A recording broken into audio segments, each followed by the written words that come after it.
Minister Dutton, Mr Phelan, Deputy Commissioner Gagan, Dr Rick Brown, ladies and gentlemen, thank you for welcoming me this morning and giving me the opportunity to speak to you about not only child exploitation from an Australian perspective, but the Australian Centre for Counter Child Exploitation.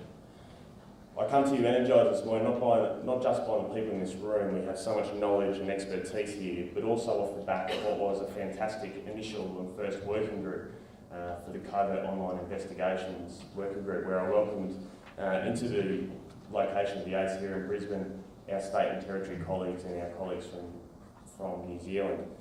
We talked about best practice and worked towards an effective way of Covert Online investigations to remove children from harm here in Australia and abroad.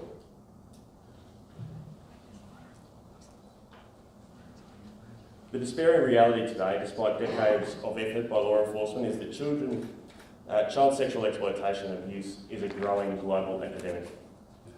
In 2017, the National Centre for Missing and Exploited Children has received over 10.2 million cyber tip reports, a marked increase from 1.1 million 3 years ago. Each one of these reports can contain hundreds and thousands of images and videos of children being sexually abused and tortured. The International Justice Mission, who work to protect impoverished communities from violence in Africa, Latin America, South Asia and Southeast Asia, stated in 2016 that 54% of victims rescued by the mission were under 12 years of age. The youngest victim rescued was just 2 months old. Global research today indicates that children are now self-producing more material than ever before. Youth-produced material is wide-ranging, from innocuous nude or semi-nude selfies through to self-generated depictions of extreme sexual activity involving bestiality and sodomisation. Many images are produced in domestic settings, including schools. The Internet Watch Foundation released a report last month in relation to trends in online child sexual exploitation. Over a 3-month period, 2,082 images and videos were assessed. The results of this research was disturbing to all of us. Those involved in the judicial process and those in the room that deal with victims and offenders are all fighting to fix this problem. 96% of children in these images were on their own and typically in a home setting, such as their bedroom. 98% were depicted as 13 years of age or younger, and the majority featured girls. 18% of the imagery depicted were classified as material which involved penetration, sexual activity with an animal, or sodomisation. Despite what I've told you being disturbing, another concerning aspect of those children, parents and law enforcement is that 100% of the imagery was taken from the original location and redistributed to third-party websites, 73% of which were depicted on forums that advertised paid downloads of videos of child sexual abuse.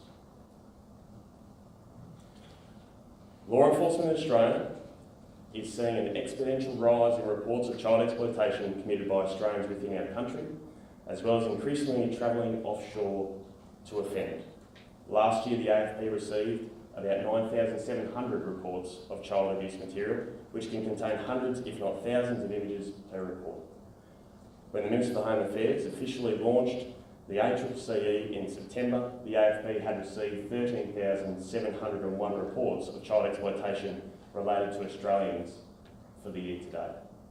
This figure has grown by 2,000 reports since that time, and we expect to receive in excess of 18,000 reports for this year alone. As well as increasing in volume, the material detected by law enforcement is becoming more extreme. The violent and abhorrent abuse of very young children is becoming more prevalent. The organised nature of offending is also becoming more complex.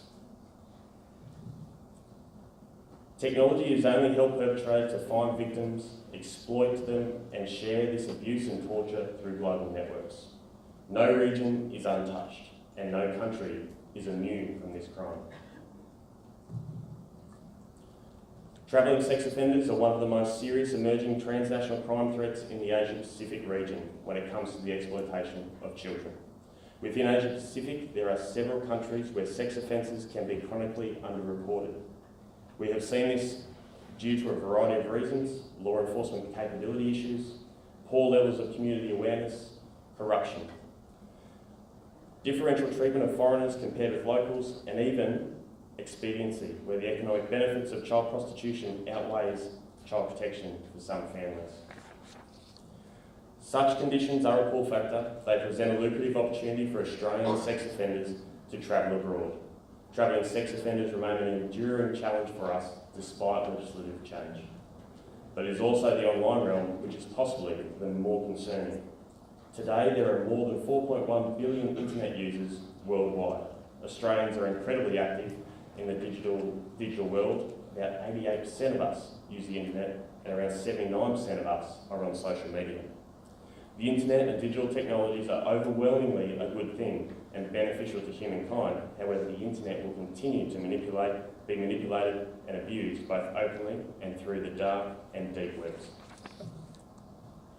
Through pay-per-view arrangements, a buyer can watch in real time a child being sexually abused by an adult, animal or another child. Even more appalling, they can pay to direct the film. And most horrid, a person can order the torture and abuse of a child while they watch. Given the anonymous environment provided by the darknet and aspects of the deep web with their streaming services and less traceable cryptocurrency payment systems, online child exploitation can be difficult to track and investigate. According to a 2018 Global Threat Assessment report, hidden services sites exist with over 1 million persistent profiles. Here victims are re-victimised many hundreds of times per day. One specific forum had more than 18,000 registered members discussing infant and toddler abuse. In 2017, more than 78,000 URLs contained child sexual abuse imagery or contained associated links or advertisements. It is clear that our digital world makes it easier for perpetrators to contact children and share images of abuse and torture through global networks. This is truly a borderless crime with an increasingly organised nature. Along with other Australian authorities, we have noticed a number of disturbing child exploitation trends. An increase in the severity of violence used against children, an increase in younger victims, an increase in the volume and dissemination of material and emergence of self-produced child sexual exploitation material. This last point is alarming. The AFP has received reports of children as young as 4 self-producing sexually explicit material. Recently, this has included semi-nude or naked selfies, sexualised poses, erotic dancing, close-up images and extreme sexual activity. We're seeing this occur where children are often playing with devices unsupervised. They are innocently uploading images and videos to seemingly benign social media platforms, chat rooms, games and streaming applications that are fashionable with young children, and we are seeing them targeted by sexual offenders. In some cases, the child has no knowledge that they are sharing their image online via webcams and image capture software. We have seen children upload content as a result of being groomed by online predators or by being implicated as consumers of viral online content. In some cases, through online forums, the predator arranges regular meetings with a child. This material is also being distributed among networks in the darknet, posted on boards and in forums. Children and their parents are often unaware and are unknowingly exploited. Dangers to children were more common at a local level previously. However, now the risk comes from all around the world. Herein lies the cruel reality of this insidious crime. By the time our law enforcement authorities are able to remove a child from harm or bring an offender to justice, it may already be too late. As many of you know in this room today would be well aware, child exploitation shipwrecks lives. The life of the child, the lives of their parents, the lives of the partner of the offender, the lives of the children, the child or children of the offender. Families are left capsized and lives ruined. From an AFP perspective, concerning amounts of child exploitation material is being located, both through online investigations or seized at premises through search warrants. Child exploitation is evidently a challenge which is not abating, and my colleague from New Zealand, David Kirby, will discuss this in more detail.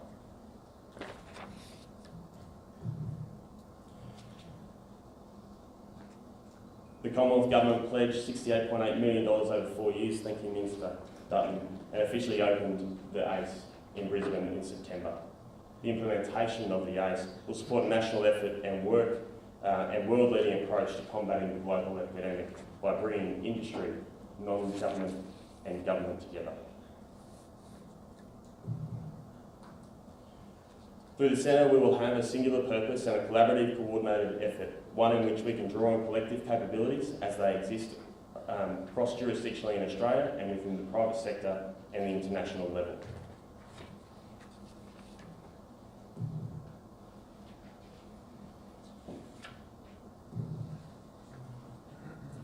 The Centre will target online predators and transnational child sex offenders, and it will seek to identify exploited children in Australia and overseas and help to remove them from harm. The Centre will work through financial avenues in relation to life distance child abuse and will work hand in glove with the AFP's international network. The AFP is working across 38 different countries to assist our law enforcement partners in this regard. In undertaking this work, we need to appreciate that each country has its own challenges, its own legislation that we need to work within to assist the local law enforcement on the ground. All of this cannot be done without partnerships. We can all work together positively with the vision to see children free from exploitation. We all know that research takes time. Outcomes of these meetings today will not be seen in their entirety for 4 years, but the benefits will be immense. We believe that a unified, concentrated and coordinated effort is a significant part of the solution to free children from exploitation, and we look forward to working with all of you in relation to this mission.